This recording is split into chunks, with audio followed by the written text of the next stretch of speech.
covers literature, psychology, HR, yoga, Ayurveda, entrepreneurship, and management. She blends Indic wisdom with modern theories in areas like wellness, emotional intelligence, and leadership. Her work involves education psychology through Ayurveda and yoga, and she's engaged in sustainable initiatives like Vedigram Ayurvedic Healing Village. Now, I would like to request Dr. Mala Kapadia to kindly take over and enlighten us. Over to you, ma'am. Thank you so much. First of all, dhanyavadaha. Some time back, when Yash Khandelwal reached out to me on LinkedIn, I was pleasantly surprised to receive this invitation from BITS Pilani. Having an Indic club, it itself for me is a very pleasant initiative, because unfortunately all our education, most of our education lacks anything which is Bharatiya or Indic. You are seeing Dr. Yogesh Shah here on screen. He is my school friend, lives in US, is in medical science itself. And we are lucky to have studied in Bombay some 50 years ago in a school which was rooted in Indian wisdom. Without being calling it as Indian wisdom, we were the Bharatiyata, or our culture and civilization were a part of our growing up. And I'm happy today to have him here along with all of you. Now, when we say Ayurveda, Ayurveda is a vast field, right? And I see rightly said it's about health, it's about well-being and wellness. But let me begin here without boring all of you about my journey into Ayurveda. How did I come into Ayurveda? I completed my graduation in psychology from St. Xavier's College, Mumbai, way back in 1979. Most of you must have been in your past birth, right? Or somewhere in a cosmos wanting to take birth on this planet. And unfortunately, at that time, the entire curriculum was very Americanized, all American textbooks, pathology driven psychology. So there was nothing positive psychology, which now the world is talking about, right? People are talking about Martin Seligman, positive psychology, flourishing. A lot of positive concepts are now getting integrated in Ayurveda. Integrated in psychology. So I left psychology way back in 79, but psychology never left me. So I joined psychology to understand self, understand others, right? Most of us have this quest. Who am I?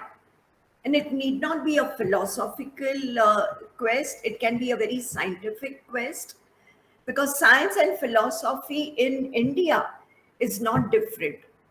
And therefore, when I started my research, I was drawn into the world of philosophy to understand self. I was still, I didn't want very abstract answers. And that's where initial reading was through Deepak Chopra, the book called Perfect Health, which led me to read, of course, deeper into David Frawley, Robert Svoboda. However, the quest led to much deeper to Charak Samhita, Sushrut Samhita, Ashtang Hridayam, Ashtang Samhita, and all the way to Atharva Veda. Fortunately for me, I found the right people to guide me. I found right books. And many of you would feel, oh my God, she's such a scholarly person. But it's not like that. When you are reading, not for an exam, but when you are reading for your personal quest, everything looks easy. Even Atharva Veda was not difficult. I have, and now though everything is available on internet, Atharva Bodh ka Subodh Bhashya. It's a book by Pandit Satavlekar, published by Swadhyay Mandal, and where I realized that, oh my God, we don't know anything about ourselves. Coming back to Ayurveda, I don't want to get into Atharva Veda at the moment. Coming back to Ayurveda, as the name suggests, Ayu and Veda, right? Veda means knowledge, Shastra or knowledge, and Ayu is life. So very clearly, it's a book of knowledge which talks about life. Unfortunately, we've never got this integrated in any education, right? Neither school nor colleges. And this book beautifully describes one, where do we come from? Now, when I was studying my psychology, I read this somewhere long time ago that the Western psychology has envy of physics because physics is considered pure science, while psychology is art subject, right? Psychology is not considered science. However, when I started my study in Ayurveda, I realized that Ayurveda begins with Padartha Vigyana, which means physics. And not just Padartha Vigyana as physics of Newtonian or Cartesian physics, but quantum physics. So it talks of the Srushti ki Utpatti. How did the cosmos begin? And then it comes down to an individual. And it talks of how we and the universe are one and the same. Now, many of you, since you are interested in philosophy or spirituality, would have heard this sentence many times that the macrocosm and microcosm, we are the same, right? The cosmos and us, we are made up of the same stuff. Now, unfortunately, you never study this, right, in your science or biology or anatomy, right? We don't even know how my anatomy and the anatomy of cosmos is the same.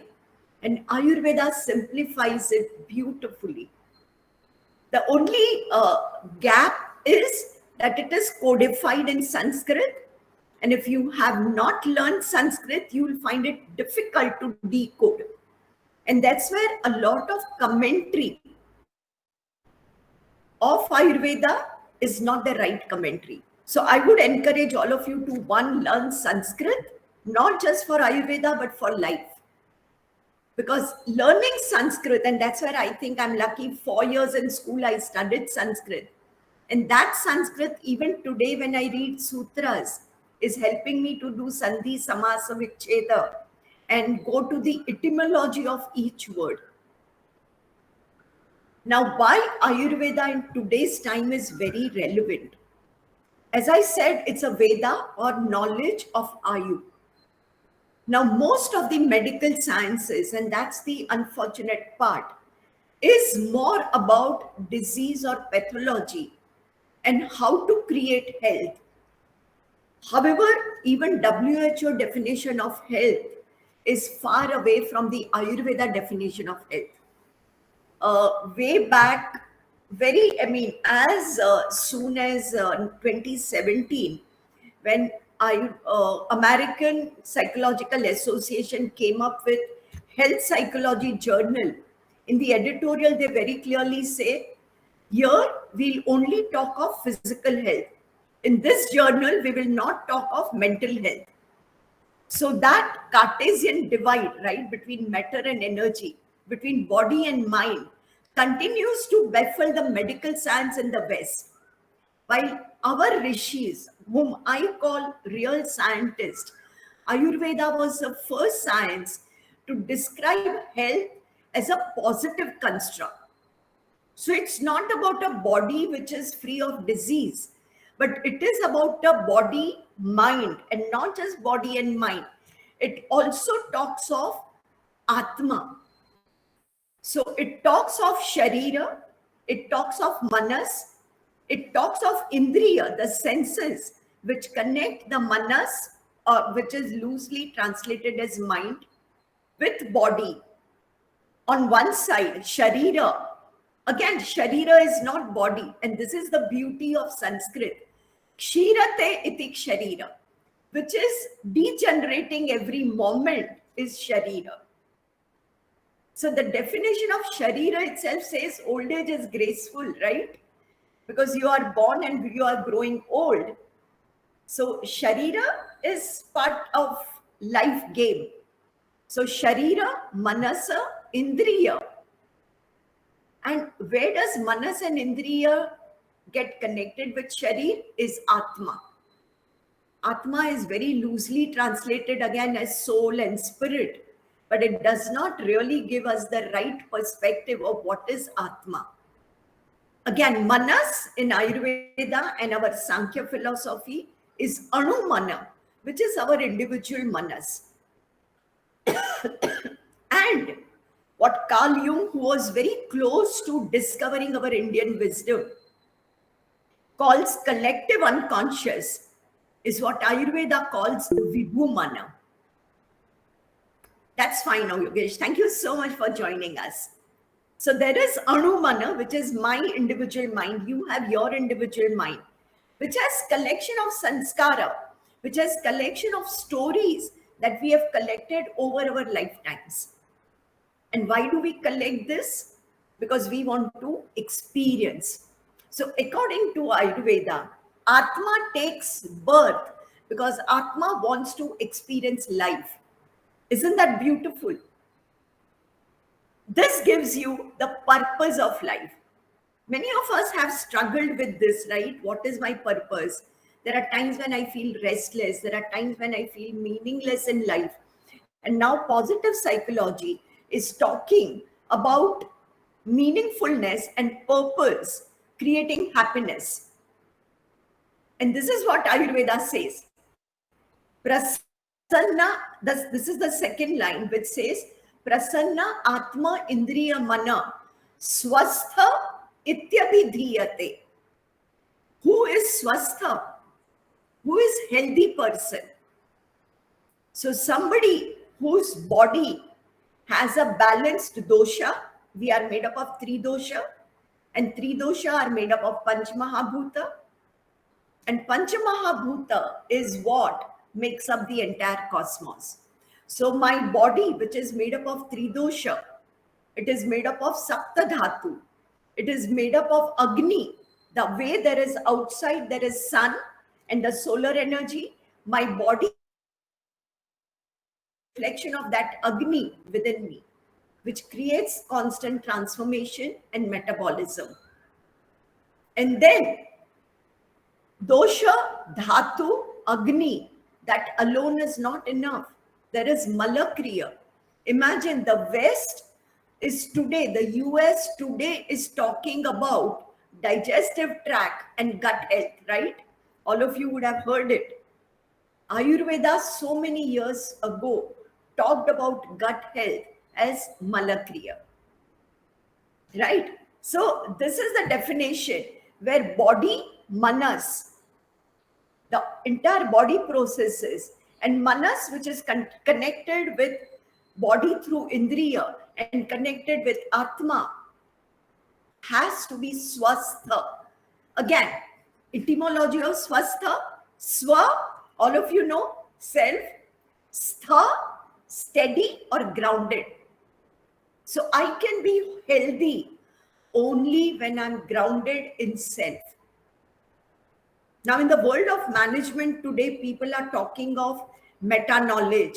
And what is one of the meta knowledge? What is meta knowledge? First of all, the big picture knowledge, which if I have, I'll be able to understand everything. And this is what in Upanishad, actually Nachiketa asks his guru, give me one knowledge by which I will know everything. Now, when you join your engineering in BITS Pilani, did you ask this to your teachers?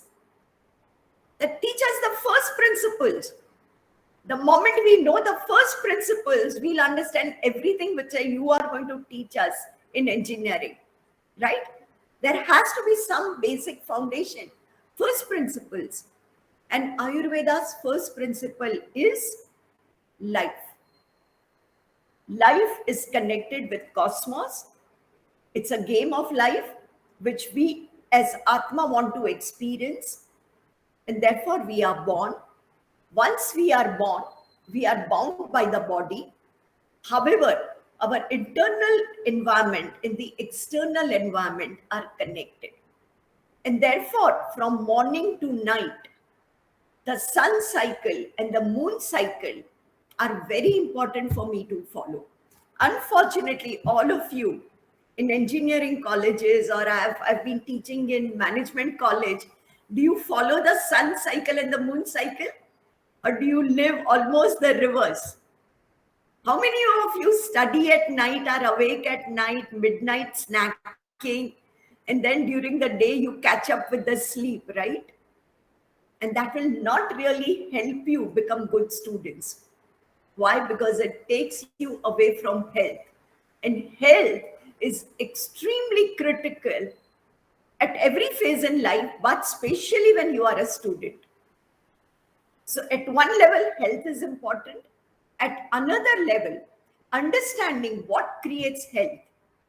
And Ayurveda is full of wisdom on health promoting behaviors. What to eat, when to sleep, how much to sleep, with whom to interact, what should be my daily routine. Everything is there in Ayurveda. And we can actually create a wellness and well being course by making this Ayurveda knowledge into a simple English knowledge, which can help us live in our optimal zone of energy. Also, I want to talk today specifically about four kinds of Ayu that Ayurveda defines. When we say Ayu, right, what is Ayu? What is life? It's now that positive psychology talks of meaning and purpose, but Ayurveda was very clear.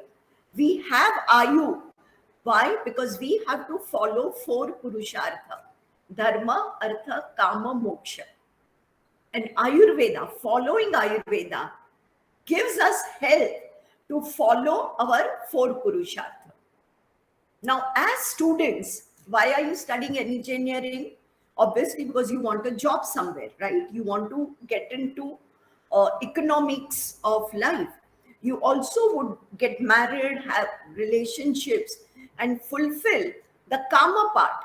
But Artha and Kama in Ayurveda has to be followed. Who is the driver? Dharma. And how do I understand my Swadharma? Very easy. I'll not give you very philosophical fundamentals. I'll give you something very basic. And this is where I'll go back to the definition of who I am. Now, me and the cosmos, if we are the same, what are we made up of? And Ayurveda begins with Purush Prakriti, the Sankhya framework, but ultimately it comes down to Pancha Tanmatra and Panch Mahabhuta. But it's not only Panch Mahabhuta, all of you know Akash, Vayu, Agni, Apa or Jala, and Prithvi. But Ayurveda says we are made up of six dhatu. So Panch Mahabhuta are Pancha Dhatu. But there is a sixth element which is very critical, which makes up the cosmos and which makes us up, which is called Brahma. Now, many of the secular people would tell you Brahma is a god with four, char mukha, and Brahma married his own daughter Saraswati. What is Hinduism? It's all about mythology. There is no Brahma. But if you read Fridge of Capra and you understand what is Brahma from a quantum physics perspective, Brahma is the creative energy. And each Mahabhut has its own Gunadharma. Akash is Nirakar, right? It's omnipresent, omnipotent. Today, you all know that there is Google Cloud and we can store memory. Akash holds memory of time immemorial. Anything we want to know, just connect with Akash. If you learn to meditate with Akash, you'll be able to download that knowledge. Unfortunately, none of our education system teaches us how to do this. Two, Vayu. Vayu has its own dharma. What is the dharma of Vayu? Free flow. Vayu moves. Vayu also causes movement of others, right? When you look at the Akash, you will see clouds, right? And the clouds you will experience as if they are moving. Clouds are not moving on their own. What is making them move? Vayu. So we cannot see Vayu, but we experience Vayu. Now the same Akash in our body, scientifically we are 99.9% void, right? There is free space in our body. There is free space in my mouth. Therefore, the words are formed and I'm able to speak, isn't it? What is Vayu? What I'm eating? How does it go inside? What is churning the food in my mouth and then pushing it down to my stomach and then from the stomach to my intestine? It's the Vayu. So Vayu has its own Gunadharma. Movement is one of the major Gunadharma. Then Agni. What does Agni do? Metamorphosis, transformation. It transforms, right? It burns, it purifies. Whatever food we are eating, the digestion starts in the mouth itself. And Agni in our body doesn't stay on its own, because we'll be all charcoal if the Agni was without a support. Agni within our body stays in water. And therefore, all the water in our body, whether it is saliva, whether they are hormones, whether they are the tears, or whether it's the blood which is flowing, is it hot? There is a body temperature that we have. That is because of the Agni. Therefore, when we get angry, what do we say? My blood boils.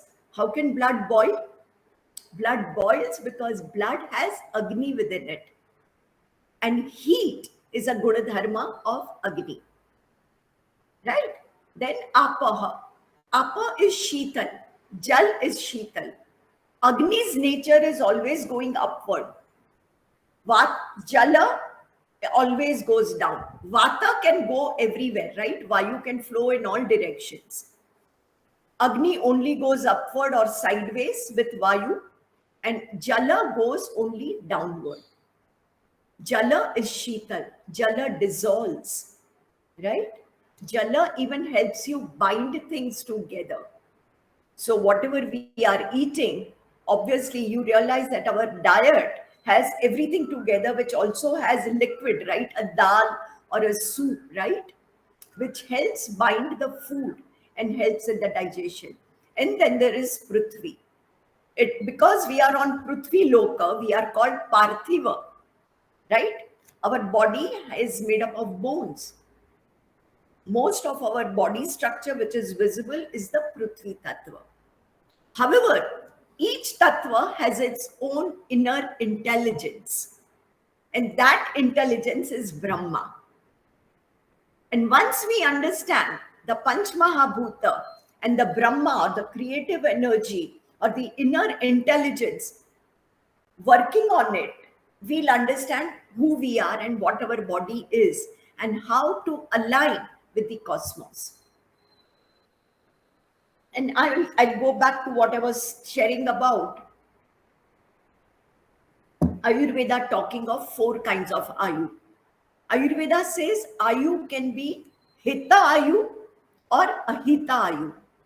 Hita means beneficial, wholesome. Ahita is not beneficial, not wholesome. And then there is Sukha Ayu and Dukha Ayu. Now, when we translate Sukha superficially, we call it happiness, right? Sukha is happiness. But unfortunately, that's a very superficial understanding. Su in Sanskrit and Kha come together to create the word Sukha. Su means, anyone here? What is the etymology of the word Su? Samath, you are on mute. Can you unmute? Yeah. I think it means Su is good. Good, yes. Good, auspicious, right? Sushil, Susanskar, right? We add Su, we prefix Su to say that it is good, it is auspicious, right? And what is Kha? Kha means Akash. Kha means space. So Sukha in Sanskrit means a space which creates happiness, which creates that feeling of Su, right? Now, which are the places where we live? One, of course, is our body. I'm living in my body. So my body has to be Su. How will I create Su body? By eating right food, having right lifestyle, good exercise, taking a bath every day. I'm saying this because I know how hostel boys live, right? Taking a bath every day is a must, right? Eating wholesome food. Ayurveda calls ahita ahar and hita ahar. Food has to be eaten along with the sun cycle. Sunrise, you wake up before the sun, so welcome the sun, because that is the time when the energy in the environment is the purest. Unfortunately, that is the time when many of you would be going off to sleep after completing your study or downloading a lot of movies that you want to watch later, right? So how will you create sukha? The body has to be aligned, and this is called the circadian rhythm. Unfortunately, a Japanese doctor gets a Nobel Prize for discovering the circadian rhythm, which our rishis so many years ago have called the Dinacharya and Ratricharya. Only when I follow this, I'll give you another simple example of how Dinacharya is connected with creating sukha. And this is the beauty of our Sanskrit language. Uh, Many things are called Kamala, right? I mean, Nayana Kamala, you would have seen description of gods, goddesses having Kamala Nayana. Hriday, our heart also we call it Hridaya Kamala, right? Kamala is lotus. Now, this is biomimicry.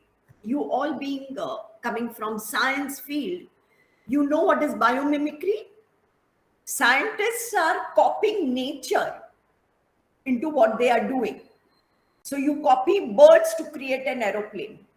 You copy animals and birds to create surgical instruments, right? I mean, that is biomimicry. Google it out later. You'll find a lot of information. All of you need to understand what is biomimicry. But this is how our rishis did biomimicry. They studied nature. They looked at lotus. So what does a lotus do? It blooms with sunrise, and by sunset, it closes its petals, right? Then it blooms again in the morning. Now, when heart is called Hridaya Kamala, what does it mean? That by evening, by sunset, the heart wants to rest, relax. Many of you and lot of working professionals, when do they go and do exercise in a gym? Evening, post sunset. That's the worst time to give your heart cardio exercises. You know, morning is the time, or before sunset is the time to do any exercise, because Hridaya, which is a Kamala, starts closing its petal. It doesn't stop working, but it wants to relax. And therefore, eating, having your dinner by sunset is the best thing to do for your health. Unfortunately, your classes, your hostel timing may not allow you. And it's my struggle. Wherever in academics I go, I request institutions to follow this dinacharya at least and give food to students at the right time. So by sunset, if your dinner time is decided, all of you will find huge, optimal health, and therefore your ability to study will be better. Your health will be better. Listen to music, chit chat with friends, call back family at home, right? Go out with friends, but not rigorous gymming or exercise. That is one of the reasons for a lot of heart related problems that have come up in modern life. So, Hita Ayu precedes Sukha Ayu. Sukha, one, body. My body has to be su with the right habits. My manas, because I live in my mind, right? Who you are is decided by your mind. Your mind gives you all the like, dislike, emotions, thoughts, feelings, relationship. Now, my mind has to be su. Now, when you look at your mobile phone, all the photographs that you have collected in the gallery, are they happy memories or negative memories? Happy memories, right? But in our mind, what kind of memories we also store? We store happy memories. But do we also store anger, depression, sadness, negative incidences, trauma? We cling to it. We don't allow it to go away. So the second place where you have to create sukha, clutter free, to be experiencing happiness is manas. Body, then manas. Then obviously your room or your home, it has to be clutter free. There has to be enough air, you know, the vayu should be able to flow freely. Only then sukha will be created. Then your environment, which is your school or workplace or your colleges, it has to have free flow of Panch Mahabhuta. And only then we can experience Sukha. Now look at any of the global or world happiness surveys. Do they go in such depth? They don't even talk of Hita Ayu. Because as the way Ayurveda describes a healthy person, Ayurveda also describes who is a person who is living Hita Ayu and who is a person who is living Sukha Ayu. And I'm creating a well-being and wellness. I've shared with Varad. I don't know how many people have filled up that survey. Please fill up that survey. I'm on my data collection phase, and we can have one more session with those who fill up the survey to understand what is Hita Ayu and what is Sukha Ayu. Because Hita Ayu is interconnectedness with ecology, with environment, with nature. One of the characteristic of Hita Ayu is that I have compassion for everyone around me. And when I say compassion, it's also for ants, it's also for animals, it's also for birds, it's also for plants. And that is the expansion of my consciousness. So Ayurveda begins with that. The entire first part of Ayurveda is about what is Ayu, why do we have Ayu and Arogya? How did Ayurveda originate? That's another interesting point that I would like to talk about. Because like how we had pandemic 2 years ago, a lot of calamities have been facing humanity earlier also, right? And there was a time when humanity was suffering and unhappy. And that is where all the rishis came together and they had a rishi sammelan. And they said that we are unable to help people remain healthy and happy. So we need a science, we need a shastra which will help them remain happy and healthy. And then they decided to go. And this is where I'm totally convinced that our rishis has had interterrestrial communication because they went to Devaloka, they went to Indra, they went to Brahma, and Brahma remembered Ayurveda. Brahma Smrutva. Now, unfortunately, even Ayurveda teachers are struggling to teach this because their students, especially science students who are coming to Ayurveda, are questioning them. How can you go to Brahma? How can how can Brahma have memory in which there is Ayurveda? But quantum physics, therefore, read David Bohm. David Bohm is the one who said matter has energy, matter is energy, is the same. That's what Einstein also said. But David Bohm built on Einstein's theory and he said energy.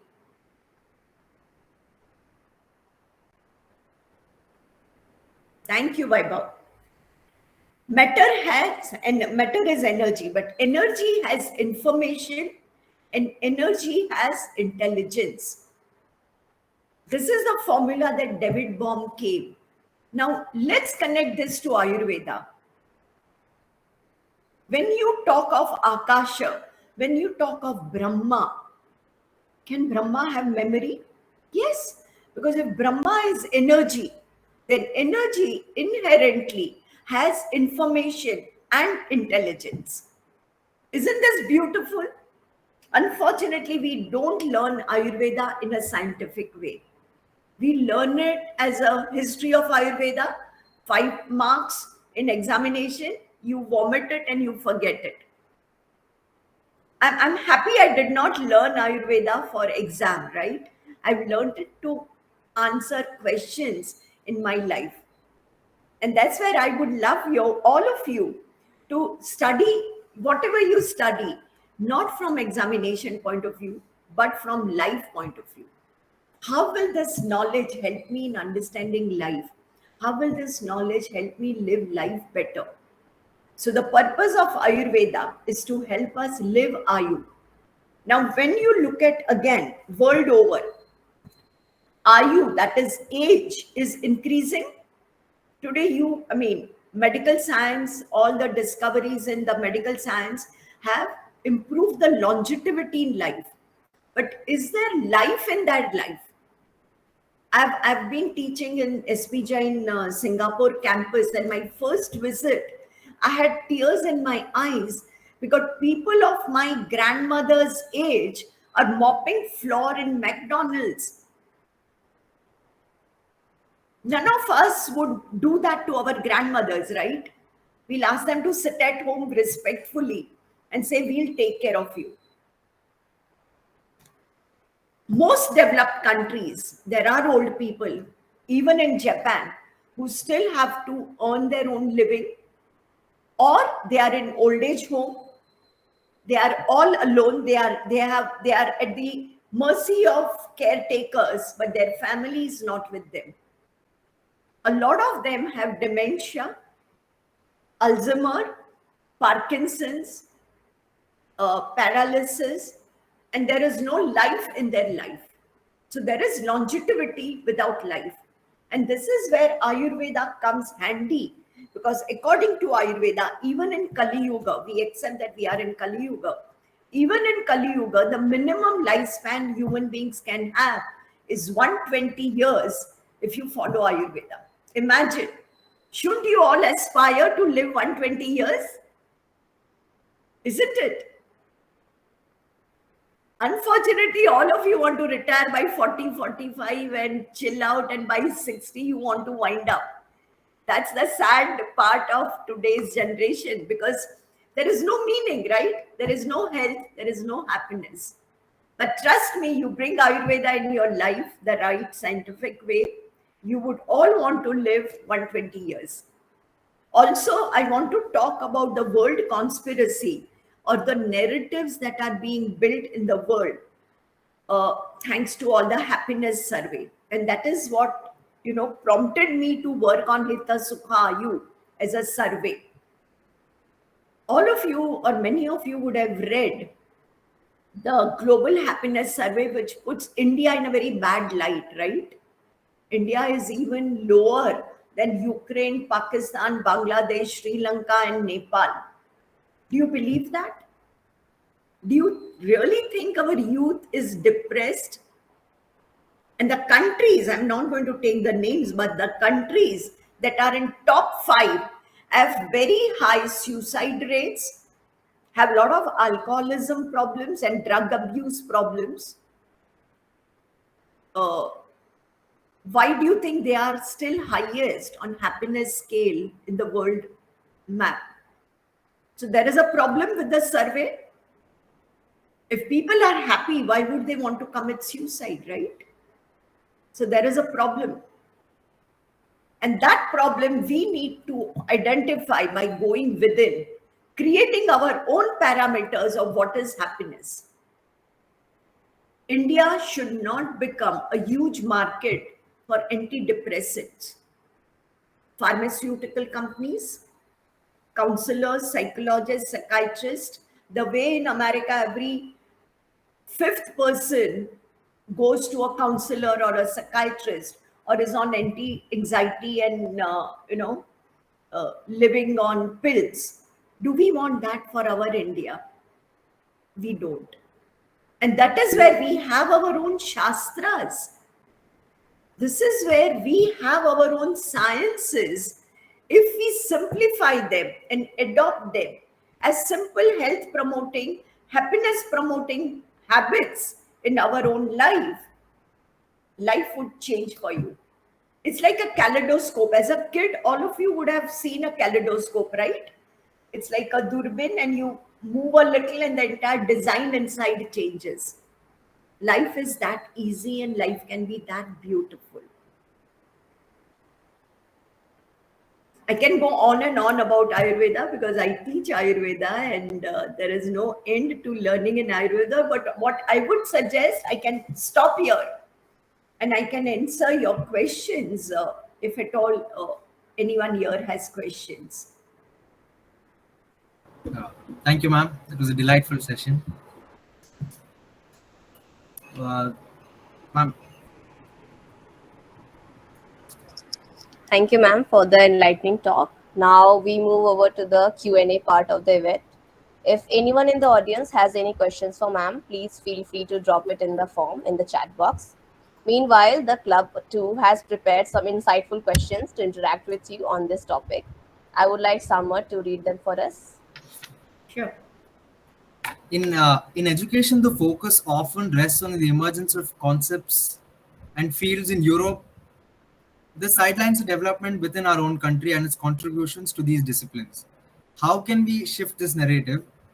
Moreover, if we wish to explore and understand the indigenous knowledge system independently, what steps can we take? In context of Ayurveda, what are the authentic sources of learning Ayurveda and how should one approach a guru? Okay. To come back to the first question, that was the reason I left psychology, right? Because it was all America, Europe centric, and there was nothing Indian in it. And fortunately, I had a Sanskrit teacher in school in my growing up years who was a follower of Sri Aurobindo and the mother. And she would give me small booklets to read, which half of it I understood, half of it went above my head at that time.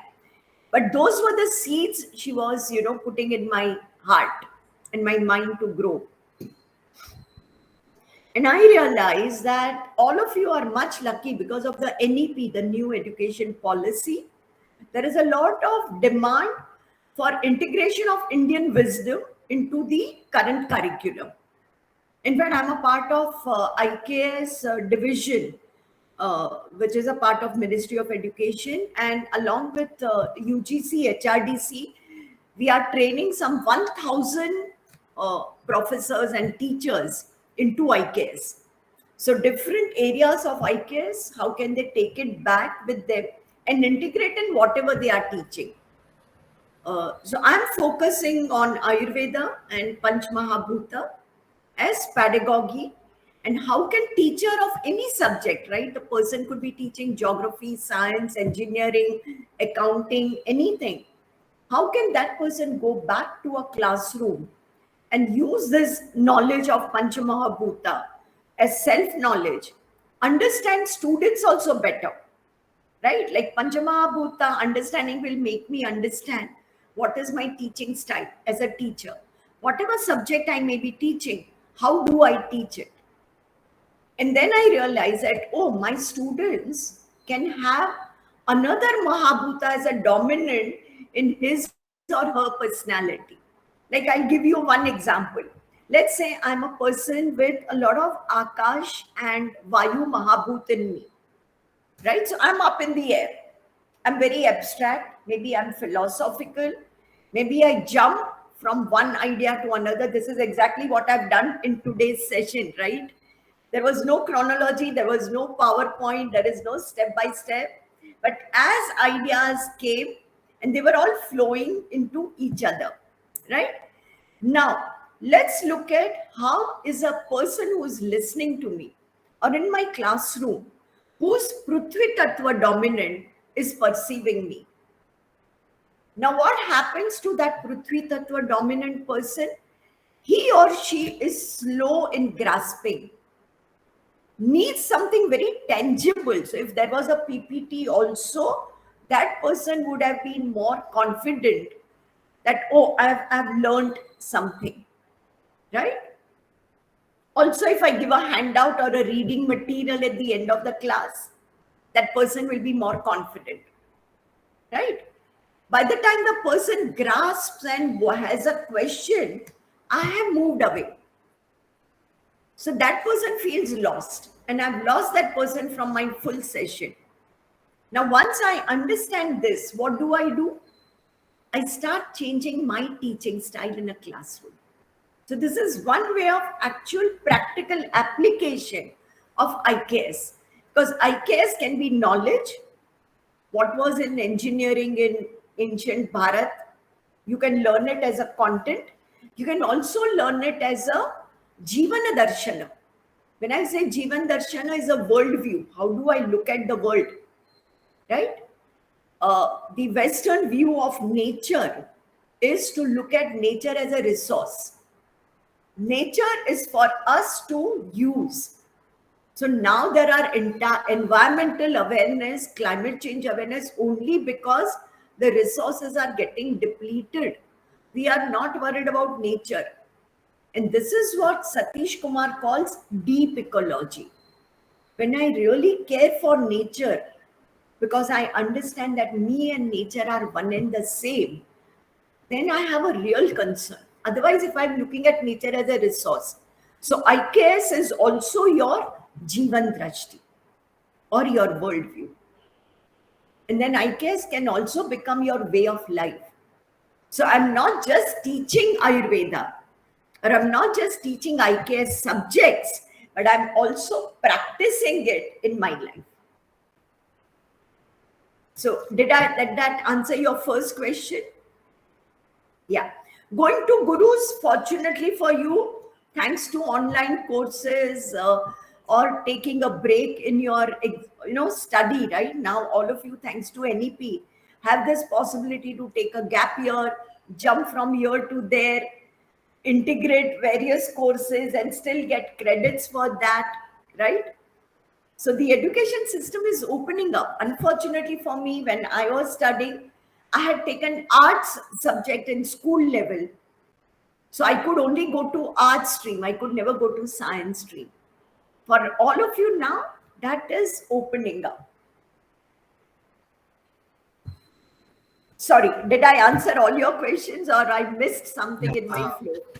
Ma'am, like if one has to independently learn Ayurveda, what are the authentic sources and where can what are the authentic sources which we can use to There learn? are a lot of courses. Indica is doing a lot of Indic Academy, Indica.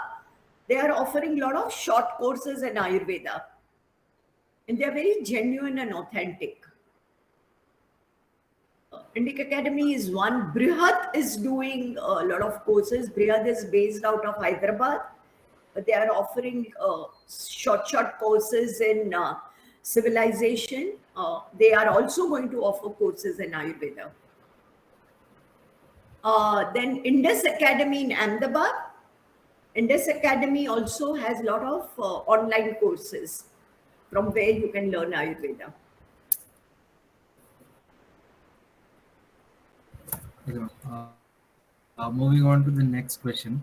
In Sure. Ayurveda, numerous texts hold profound abstract meaning. In Ayurveda, numerous texts hold profound abstract meanings, subject to varied interpretations.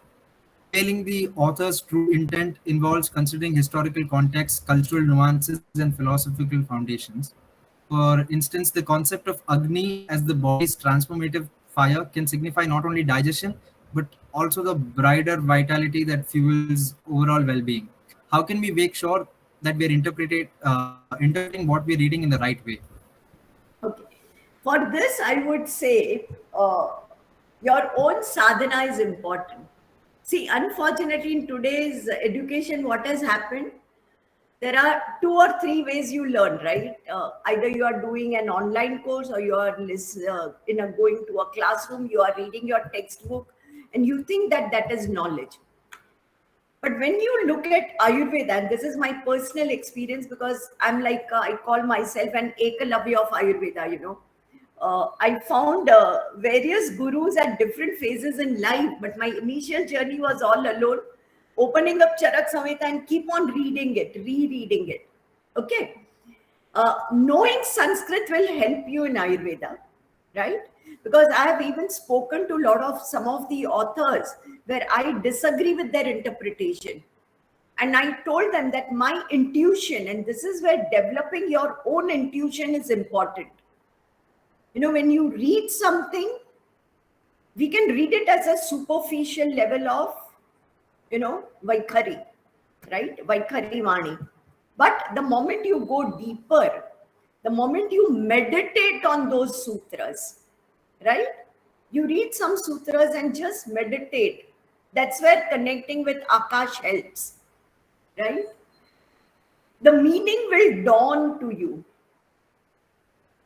right? Your own tejas, your own inner Agni will give you the meaning like this. This is where our rishis were called mantra drashta. They saw the mantra, right? And that can only happen with your own sadhana of keeping your body and manas and the room where you live clean, clutter free, atma shuddhi, doing pranayam, doing yoga abhyas, getting up early in the morning. Without this, you will not reach knowledge. You will reach bookish knowledge, but not the real knowledge. But ma'am, how can we make sure that we are in the same meaning as the author intended? That will come to you. Trust me. As you mature in life, the meaning will appear to you. It sounds magical and very philosophical, but it's very practical. It's very practical. The more you read, right? And I would say, whatever you are reading, try to digest it. See, knowledge also has to be digested, right? Because unless you digest knowledge, it doesn't become your own. So to digest, the way we have to chew the food well, right? To be able to digest the food, even what you read has to be read again and again. Swadhyaya, Swa Adhyaya. And also keep on observing yourself. Whatever you are reading, experiment. You will read of Sattva, Rajas, Tamas, right? If you read of 3 types of food in Bhagavad Gita, sattvic food, rajasic food, tamasic food. Experiment. I would say go out and eat very heavy to digest food or eat stale food deliberately one day. Do it only one day, not continuously, right? You will realize your body is heavy. You'll realize your brain has become foggy. You'll realize your vitality has gone down. Okay, fast the next day. Get the toxic out of your body. Langhanam. Fasting is the best aushadha. Do that once a week. Therefore, I'm coming up with Hita Sukhayu calendar. Hopefully, this year, Dhanvantari Divas, November 10th is Dhanvantari Divas. Hopefully, by then, my calendar will be out. Hopefully, I'll be able to share this with all of you also. Because, see, what is happening is, why are our rishis advocating sattvic way of living, right? You are reading it, you are understanding it, but if you don't practice, it is of no use. So practice everything that you are reading. And the moment you start practicing, the meanings will come to you, the right meaning which the Charak Samhita or the Sushruta Samhita intends.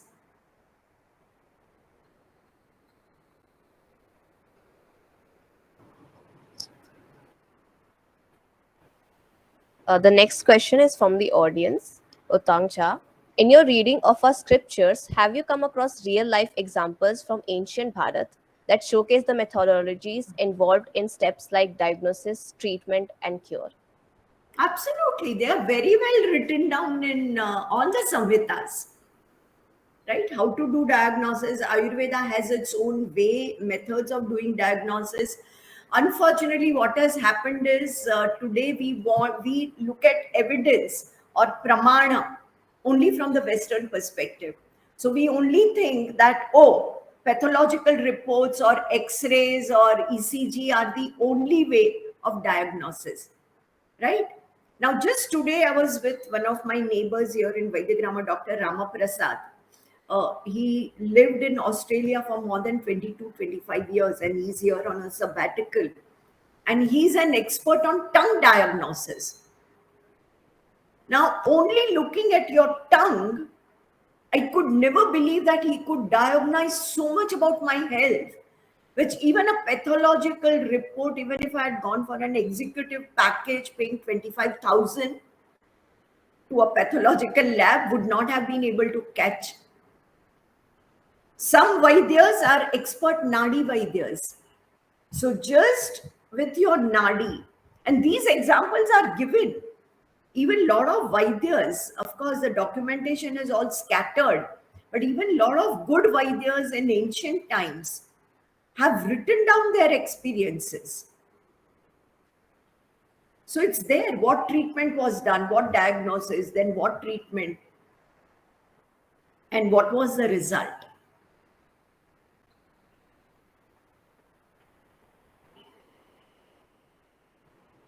Does that answer the question? Yes. Ma'am, there's a follow-up question. The audience wants to know some of the names of those books or scriptures which they can refer to. I would say begin your study with Charak Samhita. Don't get into diagnosis. You are not a Vaidya, right? So don't get into diagnosis or treatment or anything. Understand, read basics of Ayurveda. And I would say even begin with something like books by Robert Swoboda called Prakruti, or book by David Frowley called Ayurveda and Yoga or Ayurveda and Mind, right? Because these are very simple books, easy to understand for you. Then go into Charak Samhita. For me, the Charak Samhita that I've been reading and rereading is in Hindi. It's not in English, it's in Hindi by Vidyacharan Shukla and Ravidatta Tripathi. I love that Charak Samhita. Then Ashtang Hridaya, I have an English edition by T. Sri Kumar. Excellent book. Very modern understanding of what is Ayurveda. Then last year I was in Delhi, and from Sanskrit University, I purchased two books in Sanskrit. And I was very happy with myself when I could read Sanskrit. So obviously the sutras are in Sanskrit, but the explanation of the sutra is also in Sanskrit. Okay. So if you are not, very good at Sanskrit, find out a teacher who can explain to you. But one book is by, I'm forgetting the name, it's an edited book called Maulik Siddhanta of Ayurveda. Beautiful books. What I can do is maybe some of the names I can send to Varad on his WhatsApp, because we are connected, and then he can share with the entire Indic club or all those who are participating. But I would say for a beginner, because unfortunately Sanskrit is foreign language to many of you, right? So if it's a foreign language, begin with Robert Swoboda, David Frowley.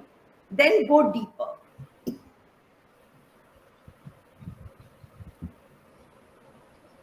Another question Like you from the mentioned, audience. Where is Ayurveda practiced today in its authentic form? What can be done to popularize it and to make it mainstream in the urban society, especially? Okay. adding to that question, ma'am, Yeah. uh, because as you mentioned, people think diagnosis is ECG and whatever allopathic diagnosis is. So how crucial is integrating scientific research and studies or even allopathy to establish the advancements of Indian medical systems like Ayurveda and Siddha? And Now, what I would say is, and I've been saying this very vocally, is you become the inspiration, you create the demand for Ayurveda. Now, when you start searching for Ayurveda books, Ayurveda teachers, Ayurveda courses, even an Ayurvedic Vaidya for you, right? Let's say you have fever or you have diarrhea and you say, no, I don't want allopathy. I want to search a good, authentic Ayurveda Vaidya in my vicinity. That demand will create supply. Unfortunately, what has happened is that who takes Ayurveda these days? Not these days, I mean last even 40, 50 years. Most people, for them, MBBS was the first choice. When they did not get their admission in MBBS, they have taken Ayurveda or homeopathy as a secondary choice, right? Therefore, their heart is not there. Also, unfortunately, many of them are not even intellectually the brightest brains. Either you need a brain to study or you need a heart to study. I may not be very intelligent, high IQ, but if I'm passionate about Ayurveda, I'll be able to learn Ayurveda. Unfortunately, today that combination is missing. So, what is happening? Over the years, the entire quality of Vaidyas has gone down. They want a degree, they get a degree, and they practice allopathy. So now what has government done? And that's the most unfortunate part. 50% of curriculum of BAMS is modern medicine. Now, anyway, 5 years is not enough to become a Vaidya. People have lifetime of sadhana. People go through Gurukul of 7.5 years to become a Vaidya, a traditional Vaidya. You either come from a traditional of Ashtavaidya in South. So you have seen your father and grandfather and great grandfather, everyone who's a Vaidya. So it's in your genes. And then you study under them for many years to become a Vaidya. We are those people. So we need to create demand. This is what I keep on saying to all the Ayurveda students. Whatever reason you have come, but since you have come, go deeper into Ayurveda. Study Ayurveda, become interdisciplinary.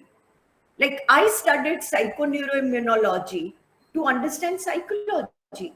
And then I realized that, oh, psychoneuroimmunology is talking exactly the same thing that Natya Shastra and Sthai Bhav is talking. Now, isn't that beautiful? But for that, I had studied Natya Shastra in my MA, and then I studied psychoneuroimmunology on my own as a quest for knowledge. Now I'm combining them both and offering it as a course, which is different. But I would urge all of you, unfortunately, demand for pure Ayurveda courses and knowledge has to come from all of you. We don't want modern medicine. We can learn modern medicine because imagine the anatomy itself is different, right? Today, what is happening? Ayurveda, those who are coming to the field of Ayurveda, they have done their either 10th or 12th in modern biology, modern physics, modern chemistry, right? Now they are coming to study Ayurveda. In the first year, they are totally lost. Here we are talking of Panchamahabhuta and Tridosha and Saptadhatu, which you can't see, right? And how do I reconcile with the anatomy that I've learned about stomach and liver and pancreas, right? Here they are talking of Hriday Kamala. Here they are talking of Prana, Tejas, Ojas. How do I understand? Isn't it? So, first thing is for us to create demand. And that demand will create change in education policy. That will create change in Ayurveda will become only mainstream only when we make it a mainstream. No government will be able to make it mainstream. Government cannot force people to take Siddha or Ayurveda, right? Like the COVID time, first of all, the first year, I was touch wood very happy. I was here at Vaidyagrama. I was not even going out. Second year, I shifted to Sonipat. Third year, I went to Spain for a conference. Everyone around me had COVID. And that's the time I got COVID too. I knew from the symptom that this is kapha jwara. This is Shwasa problem. So I don't even call it COVID. I call it from Ayurveda symptoms, and I was carrying my enough Ayurveda medicines. I did not even take integrated, which is not even a paracetamol. And I was fine. Now that confidence, all of you need to have. Only then Ayurveda will become mainstream. Government had asked Ayurveda practitioners not to treat COVID patients, right? Isn't that a sad reality that we have not been able to prove the efficiency, efficacy, protocol, right? Our Prime Minister was very open. Show me a protocol and we'll integrate Ayurveda. The Ayurveda practitioners themselves were divided into the protocol. They could not come together and say, yes, we are confident this is a protocol.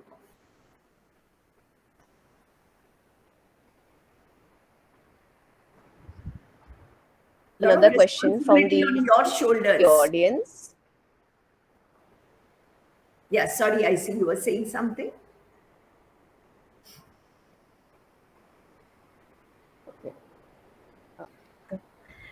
Sorry, ma'am. There's another question from the audience.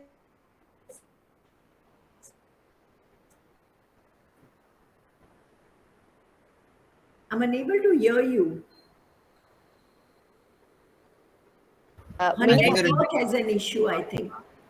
Yeah, the question was, many Bharatiya schools of thought often talk about life as a phase of suffering before attaining samadhi as being our ultimate goal. How does this fit in with philosophies of Ayurveda that aim to prolong our lifespan? Life is not a suffering. Life is joy. Life is for ananda. Our philosophy never says, this is a Buddhist way of saying that life is suffering and therefore leave, then we should have gone straight to sannyasa and moksha marga. Right? Our Sanatan Dharma does not say life is useless or life is only suffering. It all depends which, again, this is where I come to Jivan Darshan. It all comes to which lens are you using to look at life, right? If you think that you are born out of a sin, then you will feel guilty all your life. What does our Shastra say? Our Upanishad says, Amrutasya putraha. We are born immortal, right? Therefore, when somebody dies, what do we say? Jivan Leela khatam hui. So Jivan is a Leela. What is Leela? Leela is joy. Leela is Ananda. In Taittiriya Upanishad, there is an entire Brahmananda Valli, which tells you various levels of joy in our life. And if this you can actually, I'm very sure people like Abraham Maslow, people like Carl Jung, Maslow, they all have looked at our Indian wisdom. Maslow's hierarchy of needs. You can actually look at Brahmananda Valli, where the basic needs, if it's giving you joy and you get stuck, then you also get into suffering. Right? Because if samosas and vada pav and burger and french fries and strawberry milkshake is giving me joy, it will also create health problems. If my ego is getting into my relationship, my relationships are suffering. Right? But if I look at life from Hitayu Sukhayu lens, dharma guiding my artha and kama to achieve moksha. And what is moksha? Moksha does not mean liberation or nirvana. Moksha means coming out of being stuck in a pattern. The moment I stop repeating my pattern of behavior, pattern of thinking, it's a moksha from that particular bondage. And we all are bonded in many ways, right? We are bound by our habits, we are bound by our memories. The moment I get liberated from each one, that is a moksha in that moment. Therefore, you will see that many of some of the pantha, when they become sadhu, the word ananda is added to their name, right? Isn't it? Because ultimately it's the ananda, it's not suffering.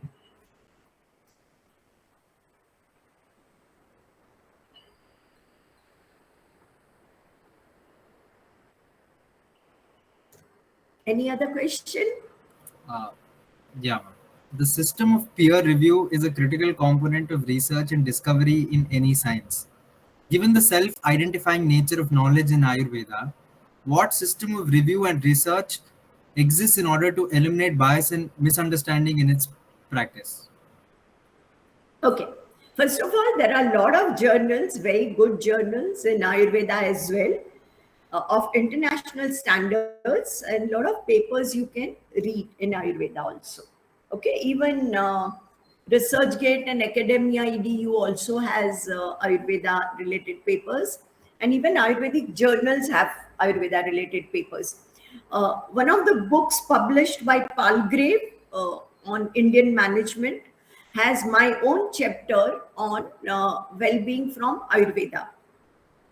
There is another chapter that I had contributed to a health psychology textbook published by Gurukul Kangdi Haridwar. Okay, I forget the name of the book, but it's on health psychology, where I've talked about Ayurveda. The peer review part of your question, I laughed if you had seen my expression, because this is a big scam worldwide. Okay, honestly, this is really a scam worldwide. Therefore, if you look at peer reviewed journals of medical sciences, you would realize they have created a narrative. The pharmaceutical companies have made tons of money because of that, and then they have changed their narrative. What is cholesterol? Cholesterol is good or bad? What creates cholesterol? If you look at history, you will realize and you will laugh at peer reviewed journals. In fact, now the ethical part is coming out in the universe. And recently, one's very senior editor had to resign from the professorship because the scam of peer reviewed journal came out. So beware. Okay, at one level, it's good to have intellectual peers who can give you, their feedback on what you are writing as a paper. But beware of the psychophancy, hypocrisy, and narrative building agenda, which is very dominant in the field of research. The simple happiness research, they were all peer reviewed, right? They are funded by agencies that have political motives. So beware of that.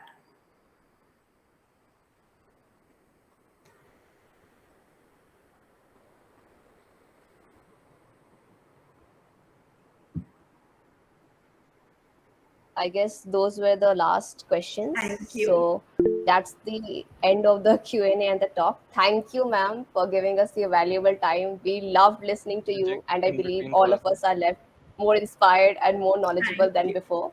We were so honored to have you with us. Thank you so much, ma'am. Most welcome. Yash has raised his hand. Yes, Yash.